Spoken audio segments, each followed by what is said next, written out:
My youngest son is shy. Painfully, agonizingly shy. Picture day is a torment to him. Raising his hand in class, an impossibility. I once suggested he take a too-hot drink from the coffee shop out into the sub-zero temperatures to cool off. And rather than walk past all of those eyes to the door, he stubbornly scalded his tongue. And this poor kid wound up with a mom who attracts stares everywhere we go. I realized my son was noticing this the summer before he started kindergarten. I sometimes do this thing I call the David Byrne, based on his trademark dance move in Once in a Lifetime video. With no warning, I jerk my head backward with enough violence that the rest of me follows suit. We were at a museum, which is often the perfect recipe for this symptom. I was tired, overwhelmed, and surrounded by jostling people when I started to do the David Byrne like crazy. I felt a chubby little hand steal into mine, pushing the crutch grip out of its way to grasp my fingers tightly, protectively. I looked down to see my 5-year-old boy glaring malevolently at a little girl of about 3 or 4 who was staring up at the twitching, flailing woman next to her, open-mouthed. Usually when kids are staring, I stop and talk to them if they aren't too frightened. They have urgent questions about why a grown woman is moving so strangely, or why she's in a stroller, or why she uses those sticks to walk.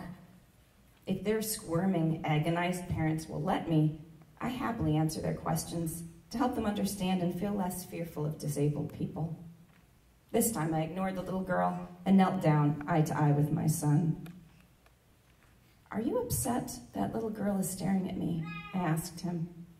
He glared at her some more, holding my entire arm in a painfully tight grip.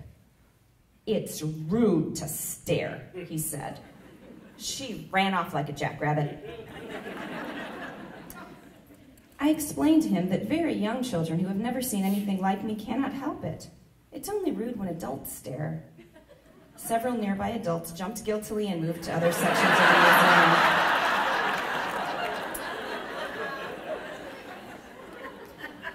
museum. My boy was shaking, furious, tears in his lashes, a 5-year-old feeling protective of his middle-aged mom. 3 years later, on a recent airplane trip, during a flare-up, I'm moving far more slowly than usual, doing the David Byrne like crazy. I'm sure people are staring. "Who am I?" my son asks loudly as he comes through security. "Who am I?" He leans painfully on invisible crutches, jerking his head backward at intervals, his curly hair flying in all directions. I start to laugh. "I'll race you," he cries, and begins to run in slow motion, fighting desperately against unseen forces that slow him down and make his limbs heavy and awkward as his head continues to jerk backward.